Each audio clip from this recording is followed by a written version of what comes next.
Good morning and welcome back, and thank you all so much for watching today. We are live in the kitchen right now. It's a brand new show filled with new recipes, and Karen just reminded me. Thanks, Karen. Way to make me cry, and I still have 2 weeks left.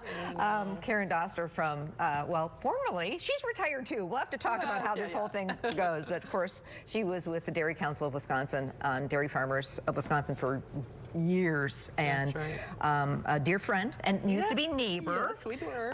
And been cooking with me on Good Day Wisconsin when I was a news anchor, and cooking with me on my show. How many years do you think we've been in the kitchen together? It's been over 22 years. Wow. 22 years. We started when we were 20, and we're going to stick with that story. Okay. But I've loved learning from you. Thank you. I've loved your recipes, and I've loved our time together. You know, I know all about Karen's husband and her daughter and her pets, and my guests are truly family. So that's one of the things I'm going to miss the most. So let's get through today, shall we? And let's bake some cookies, because I know you love to bake, and I know you love using Wisconsin butter. Yes, Wisconsin butter, as well as, you know, some of my family's favorite recipes. Oh, is this I love one cooking. of those? Yes, family favorite? Grandma and my mom. No way. It's way over 50, 60 years old, and so we make these every year. One of my daughter's favorite now, too. So. I love that. Her daughter, Kristen, got married recently and all grown up. Okay, so we are making icebox cookies. Yes, and that's kind of, you know, kind of an old-fashioned type of cookie, but basically it's a bake. You refrigerate it and slice it and bake it as you want. I love you can make the whole dozen, or you can make 6, you know. And so you can make the dough ahead. Exactly. All right, so what do we got in here? Yeah, so we have 2 sticks of butter. Of course, always starts with something like that.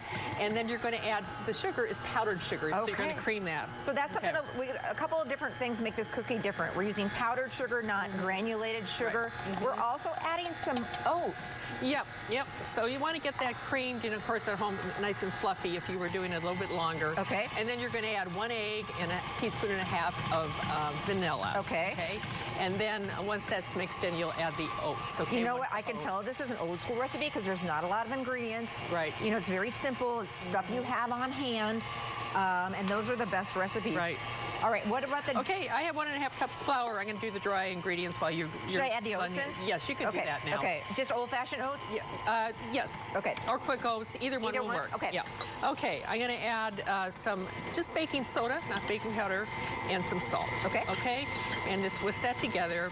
And then once that, you know, looks like it's really kind of fluffy, a little bit fluffier than that is what I would do at home, but you know, that's good. Then we're going to add that. I'll gradually add that. Yeah. So this is a dough that needs to set up in the fridge. A lot of Christmas cookie recipes need that extra time in the fridge. So this is one of those. That's why they call them icebox cookies. Yeah. Most people today wouldn't even know what an icebox is.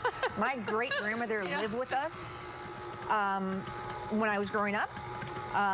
And she never called the refrigerator a refrigerator. Yeah, it's an icebox. It was always the icebox. So I know very well what icebox means. Yeah. She was a great cook and a great baker. When you say icebox, it makes me happy. Anyways, and so you'll take that dough and maybe refrigerate about 1.5 hours. You want to get that butter solid. Okay. And then once you take it out, then I split it into two kind of pieces. Okay. And then form them into a log. Okay. If you've ever done that, and actually you could roll it in parchment paper, twist it kind of gets that log shape. Okay. I've already coated one in some sprinkles, but basically what you're going to do, this is another one, you're going to have some sprinkles, whatever kind you want. I have some holiday type, and kind of put it on there and let it stick. In there. Yeah. And then you cut it to make. Yeah. So then then you want to refrigerate that again. Okay. Whatever kind of sprinkles you want to use. Okay. And then we're going to. So then back in the refrigerator after you sprinkle it up. You want them nice and hard and cold. Okay. And you about 1/4 inch. Oven temperature.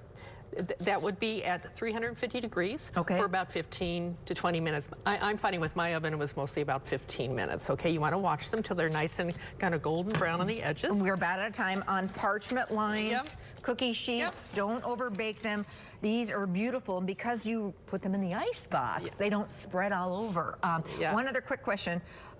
Could you make these even days ahead, or is it one of those things? As long as they're in the refrigerator in that roll. Slice, make 3, make 6, make a whole dozen. Perfect, perfect. I love this recipe, and again, this is an old school family recipe, which is some of my favorite.